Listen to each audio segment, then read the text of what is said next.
भारतीय पढ़ाई, गुरुकुल की विद्या, श्रेष्ठ विद्या। देखो पढ़ाई दो तरह से होती है, ये आप सहज भाषा में समझ लो। भारतीय बेटी बहुत अच्छे से समझना, जहां भी बैठी हो आप बहुत ध्यान से सुनना। दो तरह की पढ़ाई होती है, एक 70 साल का बुढ़ा व्यक्ति और एक 12 साल का बच्चा। दोनों सामने। अब दोनों में विद्वान कौन होगा? जम के बोलो जरा, इन दोनों में विद्वान कौन है?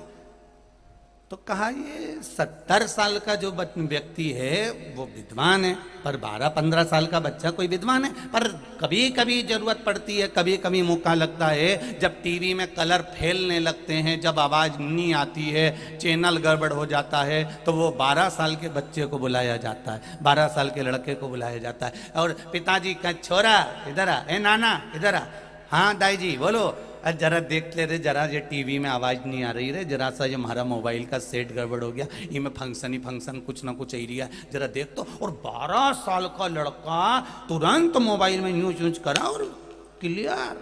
जरा सा उन्हें रिमोट उठाए ना, सोफा पे पड़ी पड़ी ना, उसने तुरंत टीवी का कलर चेंज कर दिया, उसने तुरंत चैनल चेंज कर दिया। अब हम ये तो नहीं कह सकते कि 12 साल का लड़का हमारा बहुत विद्वान हो गया, बहुत विद्वान हो गया, इतना विद्वान हो गया। तो जरा सा मोबाइल ठीक करने से कोई विद्वान नहीं हो जाता, जरा सा टीवी का कलर चेंज करने से कोई विद्वान नहीं हो जाता।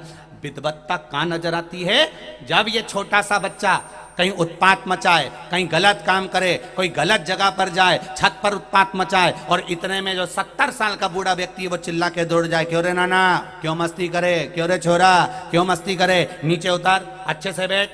जिसमें समझदारी हो और दूसरे को गलत काम करने से रोके, समझ लो सही समझदारी वही है, और ये राष्ट्र का उत्थान करने वाली।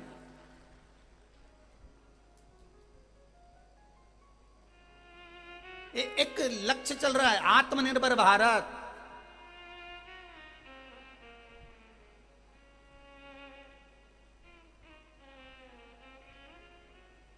कारण क्या है? आत्मनिर्भर भारत का कारण क्या हो सकता है? आत्मनिर्भर भारत का केवल एक कारण है कि जरा सा अगर बोला जाता है तो दूसरी जगह से माल आना बंद हो जाता है। जब हमारे राष्ट्र में, हमारे भारत में, हमारे हिंदुस्तान में जब घर घर में कुछ माल तैयार होगा, कुछ कार्य तैयार होगा, जब वो विदेशों में दिया जाएगा तो विदेश खुद भारत के अधीन होता चले जाएगा। आप स्वयं तो कर्म करिए, आप अपना उत्थान स्वयं तो करिए, हम दूसरे पर आश्रित होकर क्यों जिए?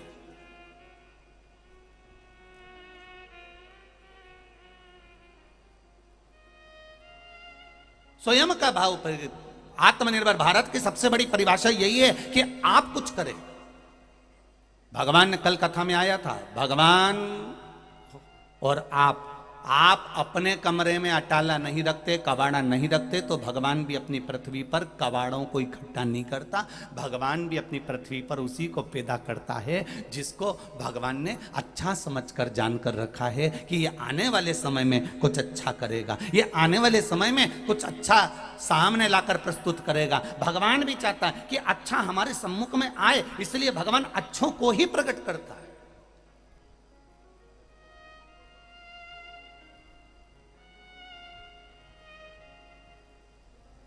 कल कथा चल रही थी कुंभकर्ण की धर्मपत्नी की, और कुंभकर्ण की 3 धर्मपत्नियों में करकटी की कथा चल रही थी, और वह करकटी की कथा को हम श्रवण कर रहे थे। उस करकटी ने लंका अधिपति रावण और मंदोदरी के जाने के बाद शंकर जी की आराधना में बैठ गई, जो उसने कभी करी नहीं थी। उस करकटी ने कभी अपने जीवन में शिव की आराधना करी ही नहीं थी, केवल मंदिर के बाहर खड़ी रहती थी, केवल मंदिर के बाहर खड़ी होकर दर्शन करती थी, केवल देखकर आनंद पाती थी, इसके सिवाय कुछ नहीं करती।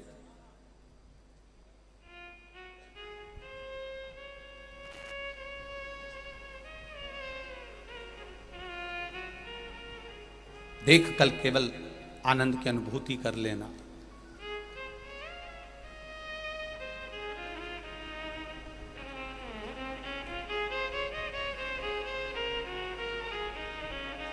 एक बात अपनी जिंदगी में उतार कर रखना, रावण भले राक्षस था पर उसमें एक गुण सबसे भारी था कि वो विभीषण, कुंभकर्ण, रावण अपने पूरे परिवार के साथ, पूरे कुनवे के साथ एकत्रित होकर रहता था। क्या होकर रहता है? बोलो बोलो, जम के बोलो जरा। एकत्रित होकर रहता है। जब सारे कुनवे के साथ में, सारे परिवार के साथ जब एकत्रित होकर रहोगे ना, तो आक्रमण करने वाले को भी 50 बार विचार करना पड़ता है कि इनका घर बहुत बड़ा है रे, 4-6 तो भाई हैं, और भाई का छोरा छोरी कम से कम 5-6, और उसके बाद उनकी औलाद। सोच समझ के कुछ बोलना, नहीं तो ये सब एक साथ उल्टी गया नहीं तो निपटा देगा दादा।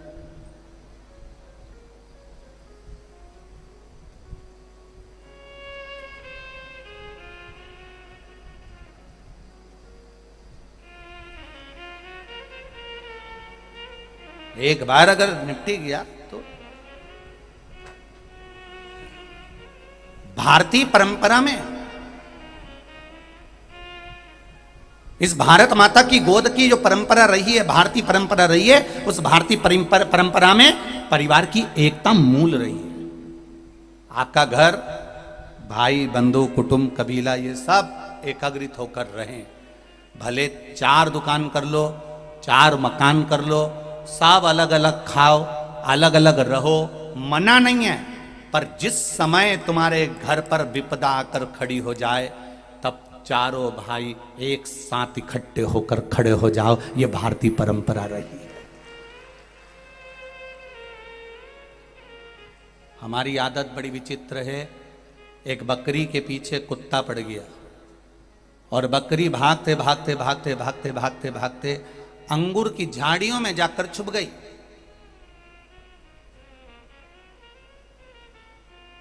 बकरी अंगूर की झाड़ियों में जाकर छुप गई। अब बकरी दिख नहीं रही, कुत्ते को नजर नहीं आ रही। कुत्ता ढूंढ रहा है बकरी को, पर बकरी नहीं दिख रही, क्योंकि वो अंगूर की झाड़ी में जाकर छुप गई। अब कुत्ते को बकरी नहीं दिखी। समय आया, अब कुत्ता चले गया। इसके बाद बकरी उसी झाड़ी में छुपकर बैठी हुई थी। उसने धीरे धीरे भूख लगी, झाड़ी को खाना चालू करा। इधर की झाड़ी खा गई, इधर की झाड़ी खा गई, इधर की झाड़ी खा गई, और बकरी पूरी की पूरी वो अंगूर की झाड़ी पूरी की पूरी खा गई। और कुत्ते को बकरी दिख गई, और कुत्ते ने झपट कर फिर बकरी को नष्ट कर दिया। संसार में कई कुत्ते आंख लगाकर बैठे हुए हैं, कई आंख जुड़ा कर बैठे हुए हैं कि एक बार बस ये आपस में एक दूसरे से लड़ लें, एक दूसरे से विभाजित हो जाएं, और ये अंगूर की झाड़ी से बाहर निकल जाएं, और हम इनको आक्रमण कर लें। अब ये आपके ऊपर होना चाहिए कि आप कितनी समझदारी से रह सकते हैं, आप कितनी एकता में रह सकते हैं, आप कितने आनंद में रह सकते हैं।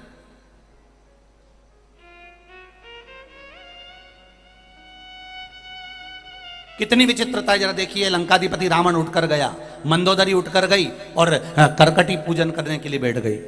कुंभकर्ण की धर्मपत्नी करकटी पूजन करने बैठी। उसको नहीं मालूम कि पूजन का विधान क्या है, उसको नहीं मालूम कि पूजन कैसे करी जाती है। वो कभी पूजन करी भी नहीं थी।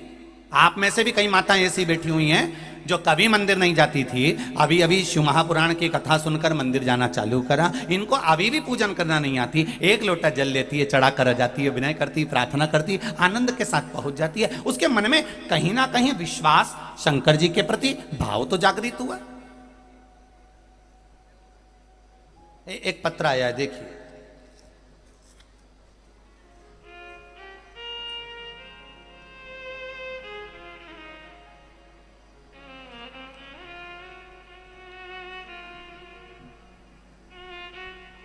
मैं चंदा बांगड़ी लक्षकार नीमच से आई हूं। कहीं बैठी हो तो हाथ हिलाइएगा।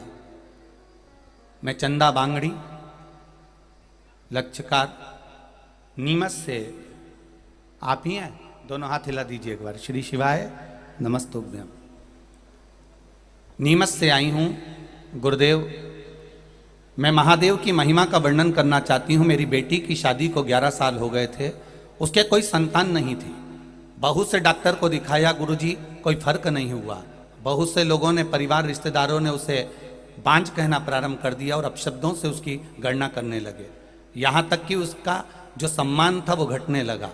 बहुत निराशा होती थी गुरुदेव जब टीवी पर आपकी शिव महापुराण की कथा को सुना गुरुजी, जिसमें आपने सफ़ेद आंकड़े की जड़ का प्रयोग बताया था, उसको किया। मैंने मेरी बेटी को बताया और उसने 2 मार्च 2021 को यह पहला उपाय किया। गुरुजी, भोले बाबा की कृपा से मेरी बेटी से कहा कि बस तू शिव पर भरोसा रख, 1 लोटा जल का महत्व समझ और शिव महापुराण की कथा को सुन। गुरुदेव, मेरी बेटी ने वही करना प्रारंभ करा, डॉक्टरों को दिखाना बंद कर दिया और वो आंकड़े की जड़ का प्रयोग करा। 23 मार्च 2022 को भगवान भोलेनाथ की कृपा से मेरी बेटी को 2 जुड़वा बच्चे हुए हैं, उनके फोटो में भेज रही हूं, एक लड़का और एक लड़की।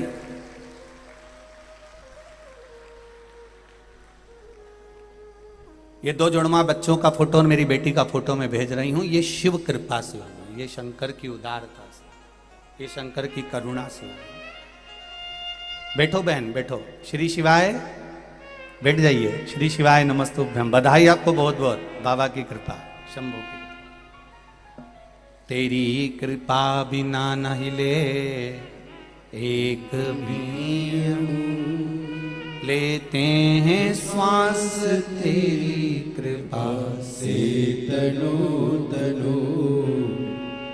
बखान क्या करूं मैं राखों के ढेर का, चपटी भभूत में है खजाना कुबेर का।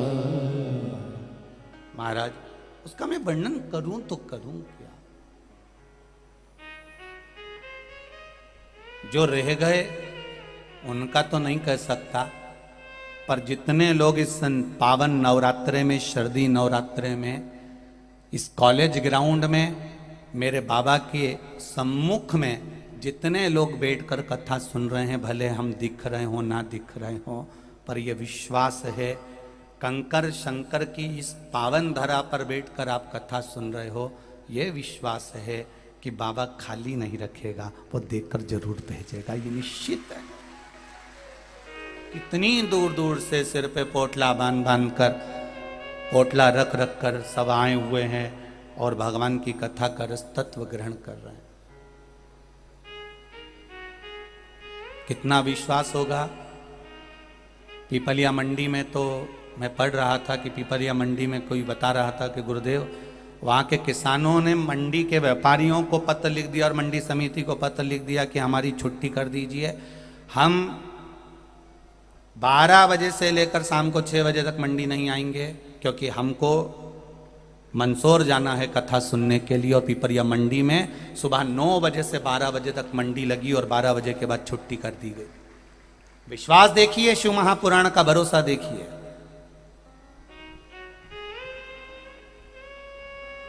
मंदसौर स्टेशन की हालत देखेंगे तो आपको मालूम पड़ेगा, कभी शाम के समय घूमने चले जाना एक बार। चक्का ऐसी ऐसी भीड़ मंदसौर स्टेशन पर। ये शिव कृपा है, शंकर की उदारता, बिना कुछ नहीं। ना तो सियोर वाले महाराज ने आपको दिया कुछ, ना सेवा भारती आपको कुछ देकर आई।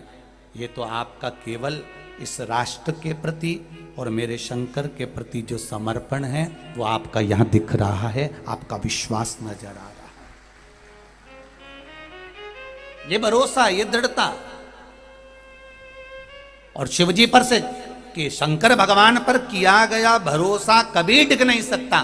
ब्रह्मा ब्रह्म लोक में रहते हैं, भगवान विष्णु बैकुंठ लोक में रहते हैं, पर मृत्यु लोक का देव है तो देवाधिदेव महादेव है।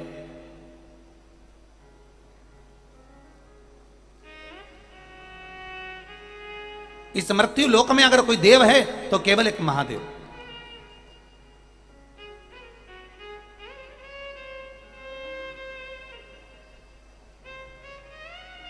और जो उसको पहचान गया फिर उसका जीवन सार्थक हो गया। जिसने नहीं पहचाना वो गया।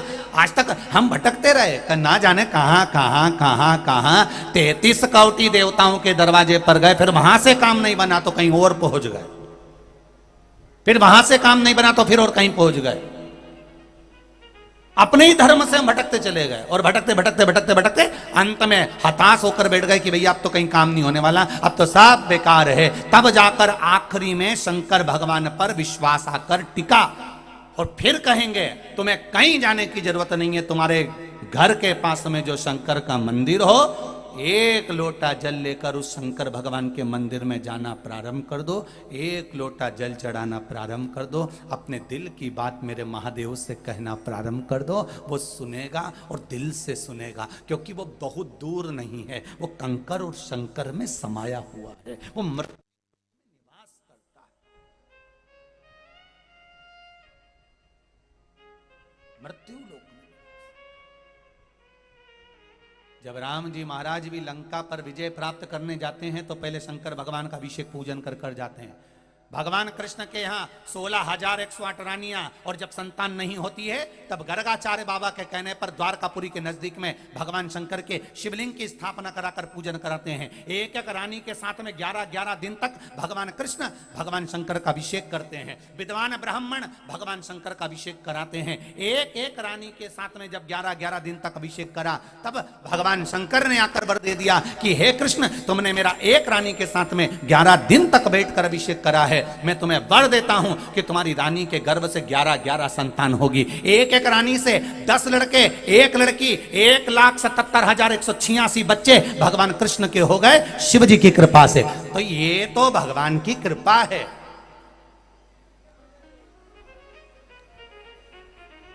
एक किसी ने पहले भी प्रश्न करा था कि गुरुजी ये आंकड़े की जड़ वाला प्रयोग और भगवान शंकर का ये प्रयोग करते हैं, तो कई लोगों को हमने देखा कि उनके जुड़वा छोरा छोरी होते हैं, तो एक क्यों नहीं होता? हमने कहा भगवान जब भी देता है तो चप्पल फाड़ के देता है, उसमें क्या टेंशन। सारे देव देते हैं पल्ला झाड़ कर और मेरा महादेव देता है छप्पर फाड़ कर। वो थोड़ा तो देता ही नहीं है, वो जो भी दिया उसने अलमस्त होकर दिया, ले जा जा। चोर को कुबेर बना देता है वो। तो ये साधारण सा विषय है।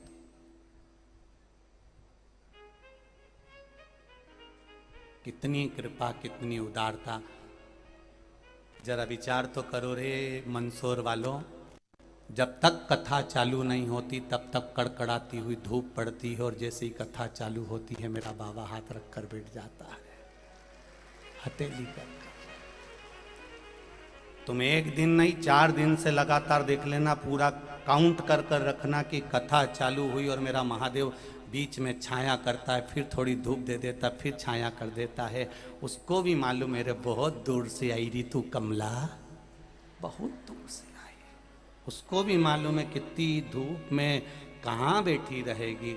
बहुत उसका स्नेह कोई कम नहीं है, बहुत बहुत कृपालु है, बहुत दयालु। और अभी भी देखो क्या टेंट पूरी समिति खींची, और उसके बाद भी जितने अंदर हैं उतने टेंट के बाहर, और जितने टेंट के बाहर उतने रोड पर डिवाइडर पर बैठे कथा सुन रहे हैं। आप क्या अंदाजा लगाओगे भक्तों का? ये भक्ति कोई कम हो रही है? केवल अविरल भक्ति है और भक्ति के सिवाय कुछ नहीं, केवल भक्ति। और इस भक्ति में छल नहीं, इस भक्ति में दिखावा नहीं, इस भक्ति में कुछ भी नहीं है। और पहले भी हमने कहा ना हमारे पास में मंत्र है, ना हमारे पास में तंत्र है, ना हमारे पास में बेल है, ना हमारे पास में भभूति, हमारे पास तो श्री शिवाय नमस्तुभ्यम मंत्र बाबा का जपो, शिव महापुराण की कथा सुनो, एक लोटा जल बाबा को चढ़ाओ और अपने हृदय से, अपने चित्त से बाबा से बस भाव से कह दो, वो स्वीकार कर लेता। उसके सिवा कुछ भी नहीं है।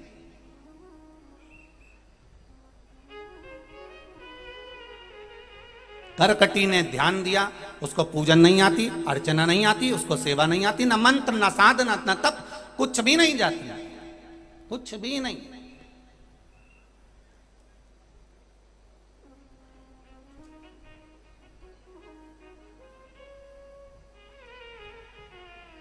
अरे बाबा, एक लोटा जल चढ़ाने से क्या भगवान शंकर राजी हो जाते? मंत्र तो बोलना पड़ेगा ना। कुछ नहीं आता मत बोलो, साधना करना नहीं आती मत करो, तप करना नहीं आता मत करो। रामचरितमानस में लिखा, निर्मल मन सो मोहि पावा। बोलो जम के बोलो जरा, निर्मल मन सो मोहि पावा। मोहि छल छिद्र कपट नहीं पावा। भगवान कहते हैं कि तुमने बहुत मंत्र साधना तंत्र विद्या सब कर ली और मन साफ नहीं है, तो भगवान कैसे मिलेगा। मेरा देव अधिदेव महादेव कहते हैं, आप मन को पवित्र रखिए, मन को साफ रखिए।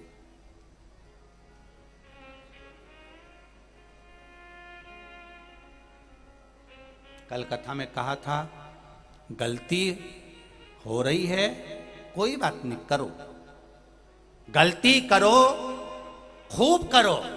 ये कल की कथा में वर्णन करा है, गलती करो खूब करो, क्योंकि मनुष्य गलती का पुतला है। अगर ये गलती नहीं करेगा तो क्या ऊपर से भगवान उतर के गलती करेंगे? करेगा तो मानव का शरीर ही गलती। गलती हो रही है कोई बात नहीं, गलत हो गया कोई बात नहीं, गलती करो खूब करो, मना नहीं। पर शिव पुराण कह रही है, किसी का गलत मत करो। गलती अपन करेंगे अपने से होगी, और हम गलत किसी दूसरे का करेंगे, किसी को अपशब्द कहेंगे, किसी को ताने देंगे, किसी को गाली देंगे, तो उसमें हम दूसरे का अगर गलत कर रहे हैं तो पहले हमारा गलत होगा। गलती इस शरीर से होती है, तो शरीर तक निश्चित रहता है।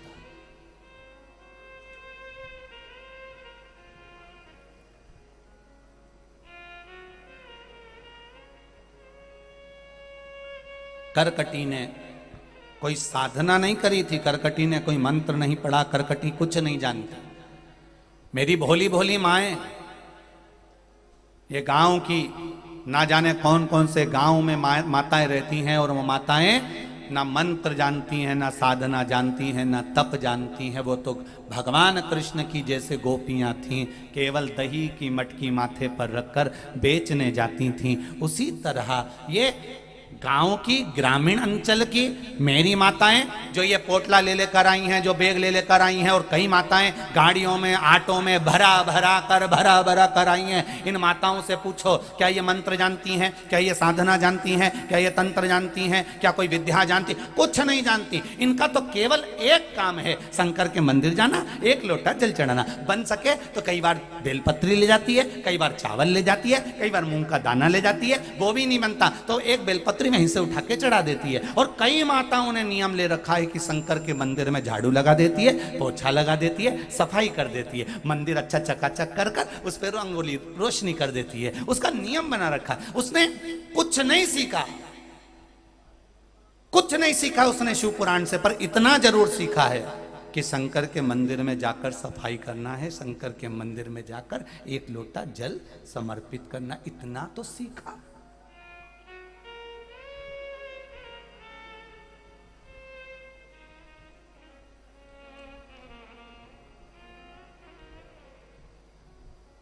शिव मंदिर तक तो गए आप, और तेरे मंदिर में आना मेरा काम है और मेरी बिगड़ी बनाना तेरा काम।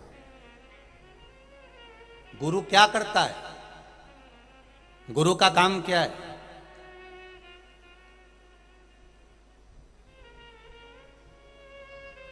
एक सोने का हार होता है और एक फूलों का हार होता है। इसमें सबसे ज्यादा महंगा कौन सा हार होता है? बोलो जम के बोलो जरा। आवाज नहीं आई रही जीजियों, जरा बोलो तो मंसूर वाली हो, जरा अच्छे से बोलो। काय का? सोने का। एक सोने का हार होता है, एक फूलों का हार होता है। दोनों में सबसे ज्यादा महंगा होता है सोने का हार।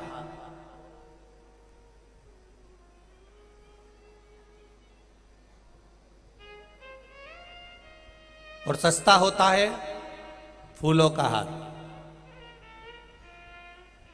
अब सोने का हार इतना महंगा है और फूलों का हार सस्ता है। सोने का हार आपने छाट कर लिया, अपने गले में अपने हाथों से पहना। सोने का हार किसी ने पहनाया तुमको? अरे जम के तो बोलो। नहीं, तुमने लिया और तुरंत कांच में देख के ना मुंडा में डाल के और सोने का हार पहन लिया। सोने का हार महंगा, इतना महंगा तुम अपने हाथ से पहन रहे हो। फूल का हार एकदम सस्ता, कभी भी खरीद सकते हो, कभी भी ला सकते हो, पर तुम खरीद के पहन के बताओ। नहीं, फूल का हार तो सस्ता मिलता है, सोने का हार महंगा था, तुमने खरीदा, अपने हाथों से पहना। और फूल का हार तो बिल्कुल 10, 50, 100, 25, 500, 200, 200 रुपए का, वो तो 50,000, 60,000, 1 लाख, 1.5 लाख, 2 लाख का आएगा। और ये फूल का हार तो सस्ता। पर सोने का हार तुम अपने हाथों से पहन सकते हो, फूलों का हार तुम अपने हाथों से पहन सकते हो क्या? अरे बोलो तो जम के। नहीं नहीं, कई किसी किसी की आदत हो, वो सवेरे से उठे ने फूल का हार फूल वाले के पास जा, दे रे दा, ए माली दे मेरे को जरा अच्छा बढ़िया जोरदार हार दे। और उसने हार लिया ने, पहन लिया ने, बाजार में घूमता फिरे ने, मोटरसाइकिल चलाता फिरे, रोज एक ही काम करे ने, फूल का हार पहने और इधर उधर घूमता रहे। तो गांव के लोग आपस में बात करने लगे, ये क्या हो गई क्या रे, ठीक है कि रामकिशन का छोरा देख जरा पगला हो गया, कि खसक मसक तो नहीं गया है थोड़ा? बताओ, वो फूल वाले के यहाँ जाता है और माला लेके और गले में पहन के घूमता रहता है, तो फिर कोई भी कह देगा ये तो सरखी गया, पगला है, रोज माला ले और पहन के घूमता फिरे। पर सोने का हार तुम्हारे हाथों से तुम रोड पर खड़े होकर भी पहनोगे ना, तो कोई नहीं कहेगा, क्योंकि वो सोने का हार तुमने हाथ से पहना, कोई ने मना नहीं करा, कीमती था पहना, कोई ने मना नहीं करा। पर फूल का हार तुम अपने हाथों से पहनोगे और पहन कर जब जाओगे तो लोग तुम्हें टोके बिगड़ तो नहीं देंगे। तुम प्रैक्टिकल करके देख लो आज ही, यहाँ से जाओ नहीं तो इधर गणेश जी का मंदिर पड़ता है, और गणेश जी के मंदिर के पास में बहुत सारी फूल की दुकान है, माला ऐसी ऐसी टंगी रहती है, उस पर चमक बांधते रहते हैं। तो मेरा निवेदन है, तुम वहां से जाते जाते माला ले लेना, और आज के ना मैं तो पहन के जाऊँ मत जा, और माला पहन के तुम निकल के जाओ, तो लोग कह देंगे ये काका जी कहीं पागला हो गया, कहीं इनकी बुद्धि कहां चली गई, बता, रोज माला खरीद के न पहन। सोने का हार खुद पहनो अच्छा लगेगा, पर फूलों का हार खुद नहीं पहना जाता, कोई पहनाएगा तब अच्छा लगेगा, तब अच्छा लगेगा। कोई बुलाए फिर कहे श्रीमान जी आ रहे हैं और इनको हम हार पहना रहे हैं, इतना ये, तो फूल का हार जब दूसरा पहनाता है तब अच्छा लगता है। उसी तरह रामायण, भागवत, गीता, शिव पुराण, कुर्म पुराण, नर्मदा पुराण, लिंग पुराण, पद्म पुराण, गर्ग संहिता, ये सारी पुराणे बाजार में मिलती है, तुम खरीद कर ले आना, खूब अच्छे से मिलेगी, तुम पढ़ भी लोगे। ये सोने का हार तुम ले भी आओगे, पहन लोगे, पर तुमने जो सोने का हार पहना वो तुम्हारे हाथ से पहना, उसका आनंद उतना नहीं आएगा। तुम सोने का हार पहन के कहीं पे भी चले जाओ, उतना आनंद नहीं आएगा। यहीं कितने लोग पहन के बैठे होंगे, सब सेठ सेठानी बन के, तो यहाँ पहन के भी बैठो तो कोई आनंद आए, शादी में पहन के बैठो तो कोई आनंद आए, पर तुम्हें कोई मंच पे बुलाए और वहां बिठाए या सामने बुला के श्रीमान आए और इनको अब माला, भले सोने की नहीं थी ने हार फूल का माला पहनाई जाए, तो तुम खुश हो जाओगे। सोने की माला से ज्यादा किसी ने सम्मान की माला दी। उसी तरह रामायण, भागवत, गीता, पुराण सब बाजार में मिले, सब लाओ पढ़ो, पर वो आनंद नहीं आएगा जो गुरु जी के मुख से सुनने में आएगा। वो माला समर्पित करी जाती है, प्रेम की, भक्ति की, ज्ञान की, स्नेह।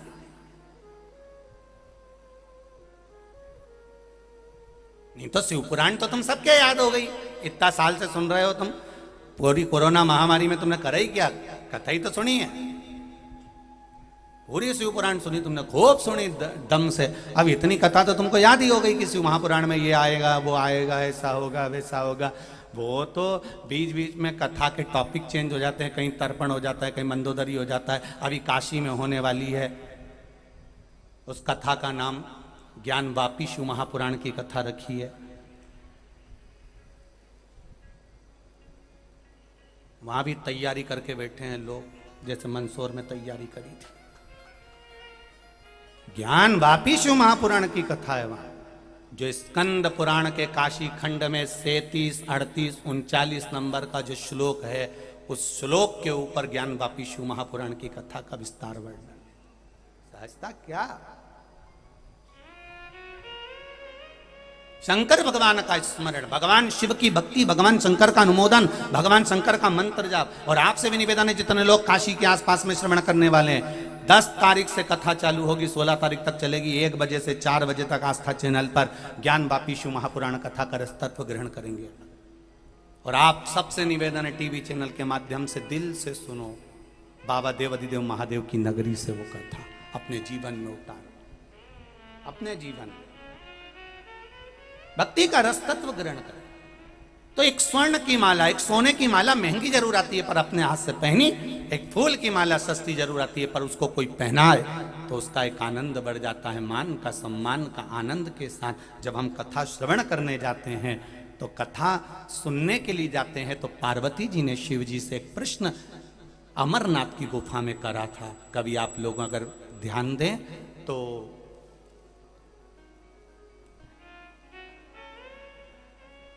अमरनाथ की गुफा में जो शंकर और भगवान पार्वती का जो संवाद हुआ है, कभी मौका मिले तो गीता प्रेस गोरखपुर की वो किताब अवश्य मंगवा कर पढ़ना, उसमें प्रश्नों का समावेश बहुत सुंदर है। पार्वती जी ने भगवान शिव से एक प्रश्न किया कि हम सती के रूप में जन्मे थे और सती माता के रूप में जन्म लिए और कुंभज बाबा के यहां कथा सुनने के लिए गए। पार्वती जी कहती अभी मैं आपके चरणों में बैठकर कथा सुन रही हूं। व्यास जी और नारद जी का संवाद श्रीमद् भागवत कथा में आता है, सनकादि ऋषियों का संवाद आता है,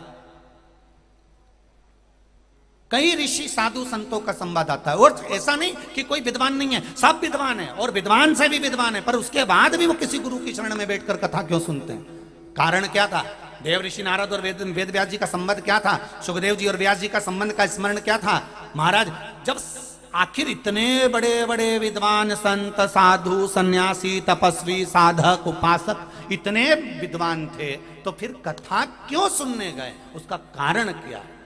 जैसे आज हमारे बीच में संत महात्मा ब्राह्मण जन बैठे हैं, ऐसा हमको भी कोई बुलाता है तो हम भी जाते हैं, ऐसे ही बैठ के कथा सुनते हैं जैसे ये विद्वत जन बैठकर कथा सुन रहे हैं। उसका कारण क्या होता है? उसका एक कारण है, जब व्यासपीठ से कुछ मिलता है तो वो व्यासपीठ से केवल शब्द नहीं मिलते। अगर भागवत चल रही होती है तो भगवान कृष्ण के गले की जो बैजंती माला है वो हमारे गले में आ जाती है। राम कथा चल रही हो तो राम के गले की माला हमारे गले में आ जाती है। शिव कथा चल रही हो तो शंकर की चढ़ी हुई बेलपत्र हमारे पास आ जाती है। ये उससे प्राप्त होता है। केवल जैसे विद्वत जन, ब्राह्मण जन, साधु जन, गुरु जन जैसे कथा श्रवण करने बैठे हैं, ऐसे हम भी जाते हैं। और बड़े बड़े वक्ताओं को आपने देखा होगा कहीं बैठकर कथा सुनते हैं। उसका कारण क्या है? भले बाँचने वाला एक व्यासपीठ कभी छोटी और बड़ी नहीं होती, व्यासपीठ व्यासपीठ होती।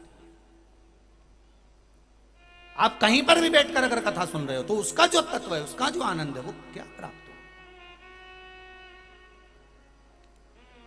उसका फल क्या है, उसका आनंद क्या है?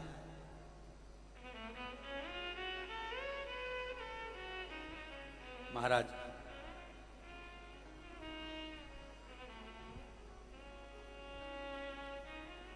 करकटी ने शिव जी की आराधना करी, बिना मंत्र बिना साधना बिना भक्ति, बस भाव था निर्मल मन सो मोही पावा, कुछ भी नहीं इसके सिवाय, कुछ भी नहीं है।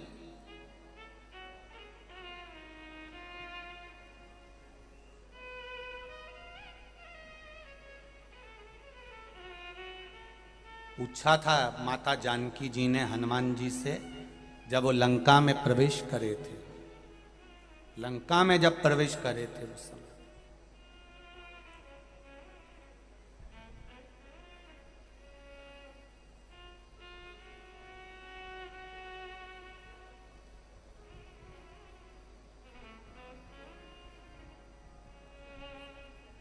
लंका